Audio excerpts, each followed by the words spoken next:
네, 안녕하세요. 책 속에서 나를 만나는 시간입니다. 참 오랜만에 이렇게 다시 영상을 올리게 되었는데요. 어떠한 일이건 꾸준히 이렇게 지속적으로 유지한다는 거는 쉬운 일은 아닌 것 같습니다. 오늘 소개해 드릴 책은 굿 라이프라는 책인데요. 최인철 교수님의 프레임이라는 책은 다들 잘 아실 것 같은데요. 그 교수님이 쓰신 책입니다.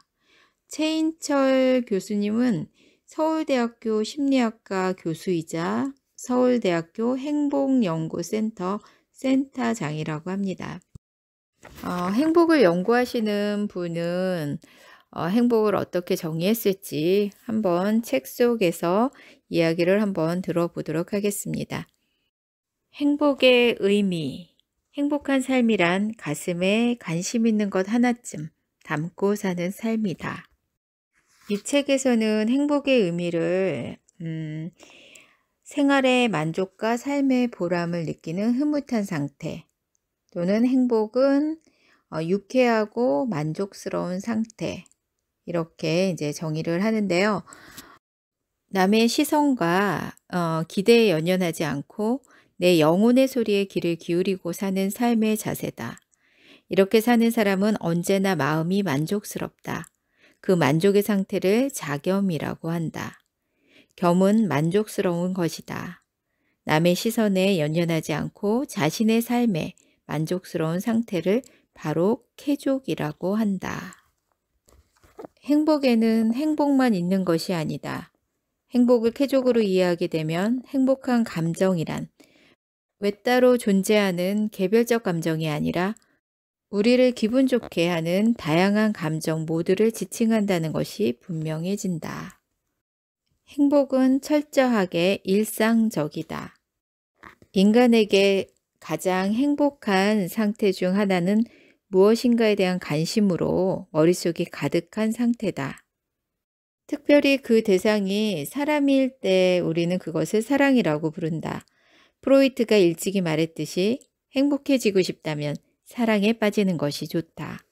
상대방에 대한 관심으로 가득한 상태가 가장 행복한 상태이기 때문이다. 그런 점에서 보면 인기 드라마 파리의 연인에 등장했던 대사 "내 안에 너 있다" 야말로 행복의 본질을 가장 잘 보여주는 표현이다. 행복이란 내 안에 무언가가 있는 상태다. 행복한 삶이란 가슴에 관심 있는 것 하나쯤 담고 사는 삶이다. 반대로 행복하지 않은 상태는 관심 있는 것이 아무것도 없는 상태다. 나는 행복한가? 라는 질문은 나는 무언가에 관심이 있는가? 라는 질문과도 같다. 관심 있는 마음 상태는 결코 피상적이거나 얕은 감정 상태가 아니다. 관심은 사랑과 예술과 과학, 그리고 모든 문학적 활동에 마르지 않는 원천이다. 관심이 행복이라고 이해하는 한 행복은 결코 피상적일 수 없다. 행복은 비장한 전투에서 얻어내는 승리가 아니다. 행복은 우리 삶에 우연히 찾아와 준 것들에 대한 발견이다. 내게 일어나는 우연을 내가 설계할 수는 없지만 타인에게 일어나는 우연은 내가 설계할 수 있다. 이처럼 누군가에게 행복을 준다는 것은 그 사람에게 우연을 선물한다는 의미다. 행복한 사람은 좋은 사람과 보내는 시간을 자신의 카트에 집중적으로 쓸어 담지만 행복하지 않은 사람은 금전적 이득을 주로 담는다는 것이었다. 행복한 사람은 친밀한 사람들이 주는 위로를, 행복감이 낮은 사람은 돈이 주는 위로를 찾았다. 행복은 긍정 정서 대 부정 정서의 강도가 아니라 빈도에 달려 있다. 소소한 즐거움이라도 자주 경험하는 것이 행복에 유리하다. 작은 것도 귀하게 여기는 행복한 사람들의 삶의 기술을 음미하기라고 한다. 음미하기란 소소한 현재의 즐거움을 만끽하는 마음의 습관을 의미한다.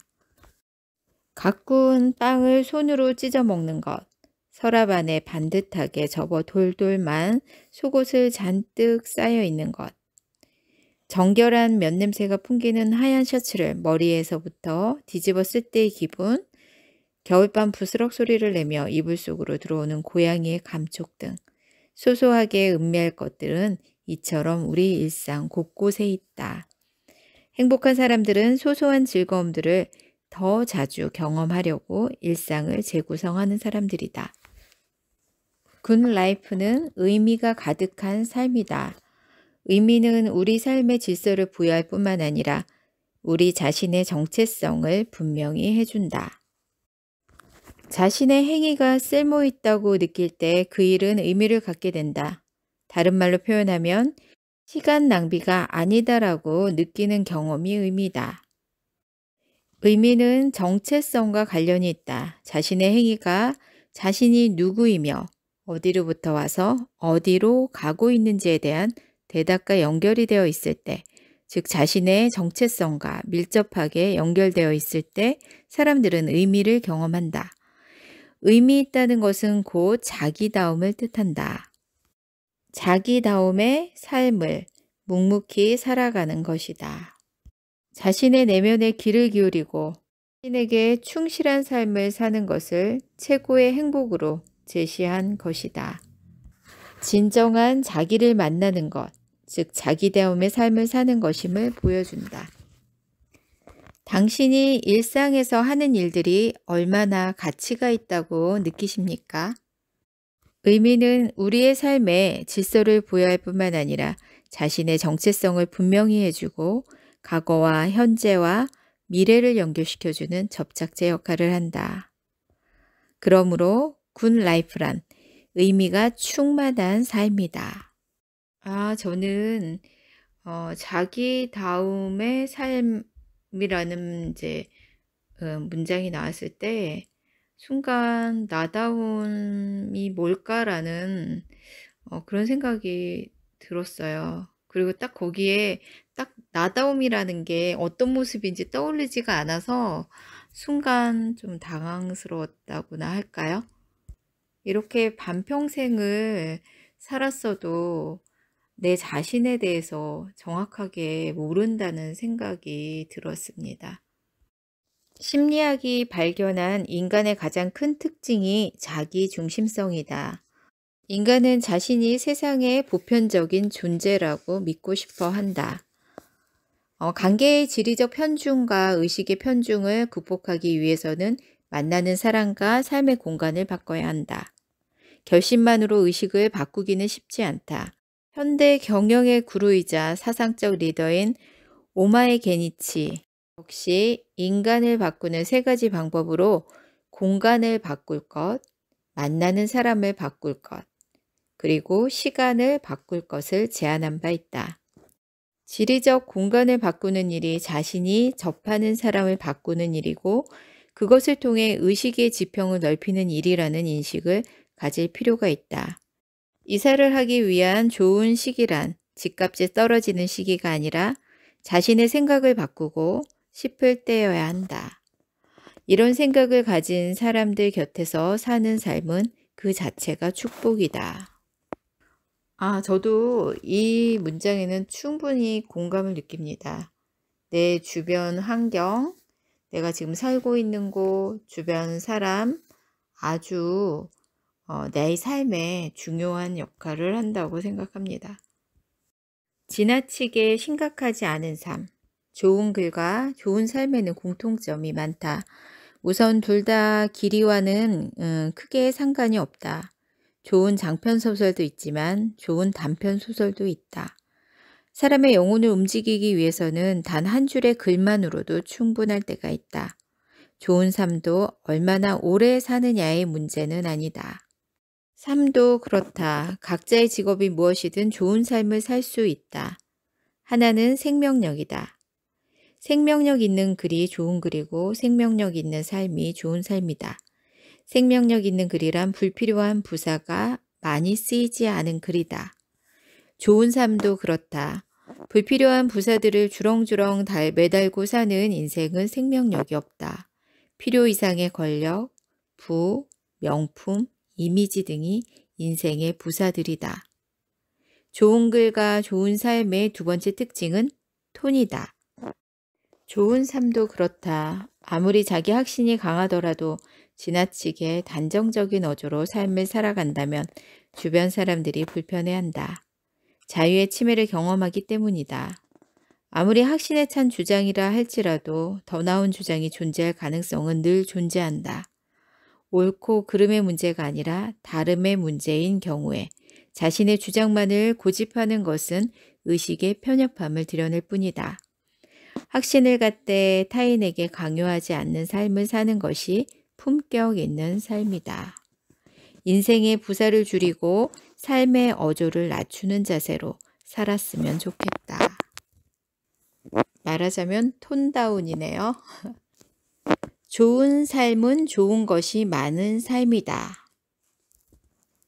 좋은 기분, 좋은 평가, 좋은 의미, 그리고 좋은 사람, 좋은 돈, 좋은 일, 좋은 시간, 좋은 건강, 좋은 자기, 그리고 좋은 프레임. 좋은 삶은 좋은 사람들이 있는 삶이다. 좋은 사람이란 착한 사람이 아니라 우리에게 좋은 기분, 삶에 대한 만족, 그리고 삶의 의미를 느끼게 해주는 사람이다. 좋은 삶은 좋은 돈이 많은 삶이다. 좋은 돈이란 많은 돈이나 착하게 번 돈이 아니라 우리에게 좋은 기분, 삶에 대한 만족, 그리고 삶의 의미를 느끼게 해주는 돈이다. 좋은 삶은 좋은 일이 있는 삶이다. 좋은 일이란 급여가 많거나 복지 혜택이 많은 일만이 아니라 일하는 동안 좋은 기분, 삶에 대한 만족, 그리고 삶의 의미를 느끼게 해주는 일이다. 좋은 삶이란 좋은 시간이 많은 삶이다. 좋은 시간이란 단순히 편안하거나 신나는 시간이 아니라 좋은 기분, 삶에 대한 만족, 그리고 삶의 의미를 느끼게 해주는 시간이다. 좋은 삶이란 좋은 건강 상태로 사는 삶이다. 좋은 삶이란 좋은 자기로 사는 삶이다. 자기 삶의 가장 중요한 요소는 자기 자신이다. 좋은 삶이란 좋은 프레임으로 세상을 보는 삶이다. 좋은 프레임이란 좋은 기분, 삶에 대한 만족, 그리고 삶의 의미를 발견하도록 도와주는 생각이다. 또한 자신의 삶의 품격을 더해주는 생각이다. 삶에 대한 자기만의 기준이 명확하고 동시에 그 기준이 건강하면 살아가는데 거침이 없다. 그 기준 외의 것들에 대해서 자유로울 수가 있기 때문이다. 살면서 흔들리는 이유는 자기 기준이 없어서다. 굿라이프는 단 하나의 옳은 기준을 독자들에게 제시하기 위해 쓰여진 것이 아니다. 그동안의 연구를 참고해서 만들어 본 저자의 개인적인 기준을 하나의 예시로 제공함으로써 독자들 스스로 자기만의 기준을 만들어 보시기를 권장하기 위해 쓰여졌다. 독자들만의 자작곡을 만들어 보시기를 권한다. 나답게 사는 삶, 지나치게 심각하지 않은 삶, 타인의 삶을 아끼는 삶이 굿라이프 아닐까요? 자신만의 원칙을 한번 세워보시기 바랍니다.